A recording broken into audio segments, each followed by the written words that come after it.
Oke, assalamualaikum warahmatullahi wabarakatuh.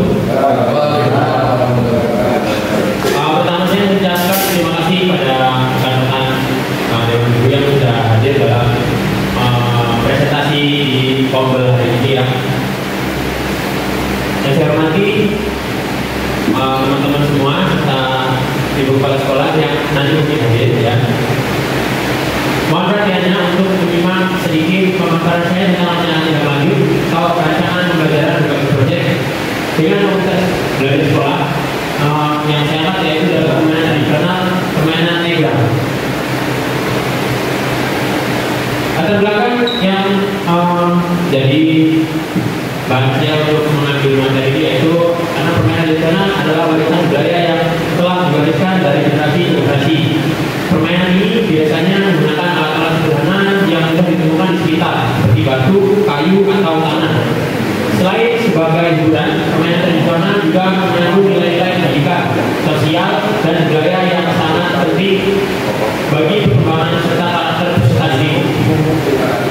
Namun di era ini, ya, Bapak Ibu, permainan tradisional sudah semakin jarang dimainkan karena tergeser oleh permainan yang berbasis teknologi seperti game online dan game konsol lainnya. Nah, dari situasi ini kita membutuhkan perhatian lebih agar permainan tradisional dapat kembali dimainkan dan menjadi sarana permainan yang di dalamnya terdapat interaksi fisik, sosial, dan emosi yang dapat menunjang tumbuh kembang serta didiknya. Karena jika ada game online dan lainnya, mereka tidak berinteraksi secara fisik, tidak juga berinteraksi secara sosial. Jadi itu akan berpengaruh terhadap perkembangan mereka.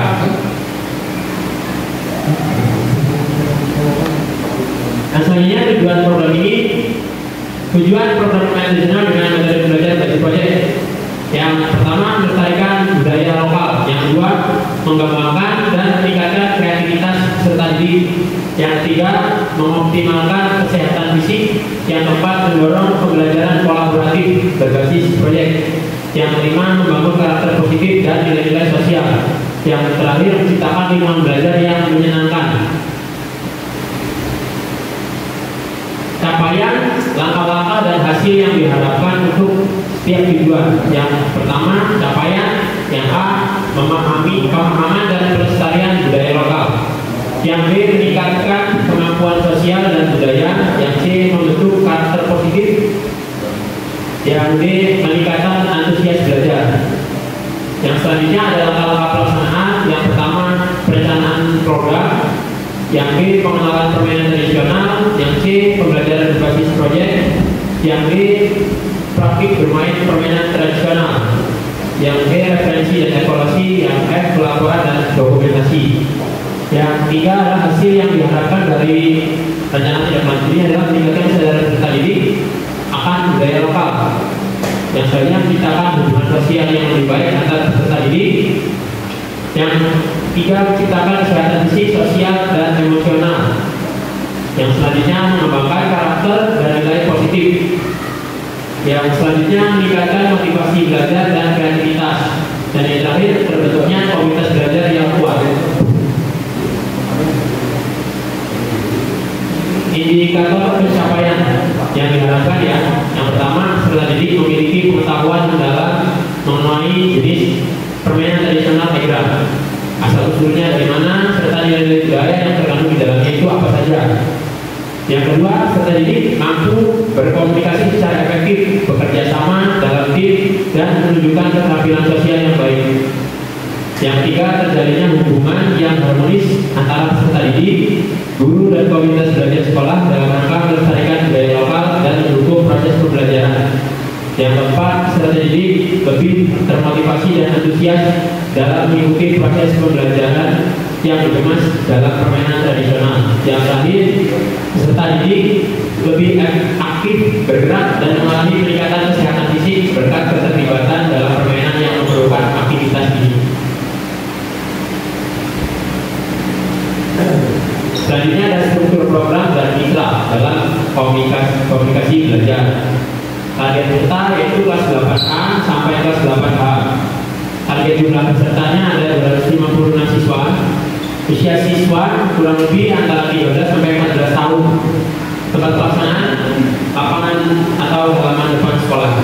Mitra dalam komunitas belajar yaitu guru juga sebagai fasilitator, guru anggota Pembel yang juga membantu berjalannya dan berdokumentasi hasil kegiatan, yang selanjutnya orang tua membantu memfasilitasi peserta didik ya, dari pembuatan alat dan lain-lainnya. Nah, ini ada rencana evaluasi ya.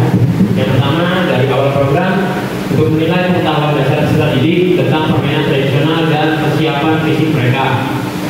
Yang kedua, tentang program mengobservasi partisipasi dan keterlibatan peserta didik dalam proses permainan. Jadi dalam program ini sebenarnya kan kita akan melihat partisipasi siswa dan keterlibatan peserta didik dalam melaksanakan permainan tradisional. Yang selanjutnya adalah melalui program refleksi individu dan kelompok serta penilaian terhadap keterampilan fisik, kerjasama dan sikap peserta didik. Yang keempat ada komunitas sekolah, dukungan kepala sekolah, guru anggota Pembel, orang tua dan komunitas sekolah untuk membantu pelaksanaan dan evaluasi program yang telah dilakukan.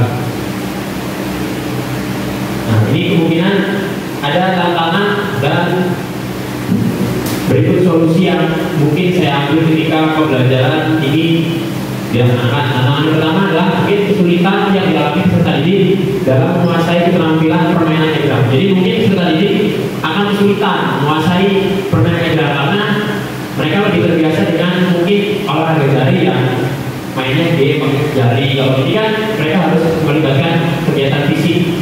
Nah, solusinya memberikan contoh secara bertahap dan memberikan instruksi dengan bahasa yang lebih mudah dipahami. Jadi kalau kita memberikan pengetahuan ke mereka, tapi kita nggak terlalu cepat biar mereka itu nangkapnya bisa.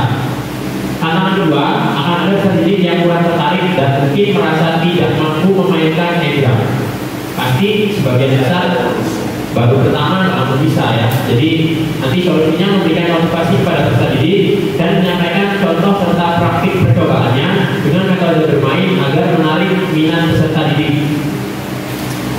Tantangan yang selanjutnya adalah keterbatasan waktu untuk berlatih dan melakukan refleksi yang lebih mendalam. Solusinya menginstruksikan untuk menambah waktu berlatih di lain waktu dan mengalokasikan waktu refleksi yang cukup di akhir setiap sesi untuk memberi kesempatan peserta didik untuk berbagi pengalaman secara bergantian. Jadi ketika keterbatasan waktu ini disiasati dengan peserta didik harus menambah jam latihannya masing-masing di rumah atau di jam istirahat sekolah.